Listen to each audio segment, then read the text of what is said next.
បាទសួស្តីទាំងអស់គ្នាអញ្ចឹងយើងចូលទៅចំណុចថ្មីមួយទៀតគឺការ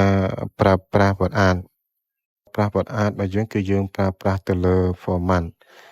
បាទយើងប្រើប្រាស់ format ទៅលើវត្តអានអញ្ចឹងដើម្បីប្រើប្រាស់ format បានតើតែទាំងអស់គ្នានឹងទៅបង្កើតវត្តអានសិនអញ្ចឹងយើងចុច insert ហើយយើងចុចទៅលើវត្តអានជ្រើសរើស style វត្តអានអញ្ចឹងយើងនឹងទទួលបានវត្តអានមួយដែលមាន style និងពណ៌បែបនេះហើយបន្តមកទៀតទាំងអស់គ្នាចុចទៅលើពាក្យថា format បាទចុចទៅលើ format ហើយវត្តអាន style ទាំងអស់គ្នាអាចដូរ style បានបាទហើយពណ៌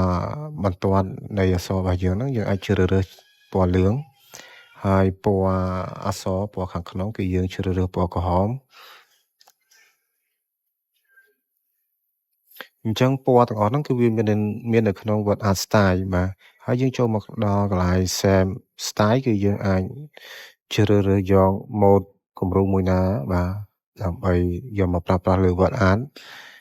បាទទៅលើអក្សរ word art របស់ខ្ញុំហើយបាទយើងចុចទៅលើស៊ុំនៃ word art របស់យើងអាចដាក់ save style ជាស៊ុំផ្សេងៗឬក៏យើងអាច change shape ដើម្បីធ្វើការផ្លាស់ប្ដូររូបរាងនៃស៊ុំ word art របស់យើងហើយយើងអាច save វាដើម្បីធ្វើការចាក់ពណ៌បាទឬក៏យើងអាច edit វាដើម្បីធ្វើការពុតរូបដែលយើងបានដាក់បាទរូប shape ដែលយើងបានដាក់ហ្នឹងយើងអាចពុតវាដែលយើងចាប់ទាញចំណុចសពុតបាទ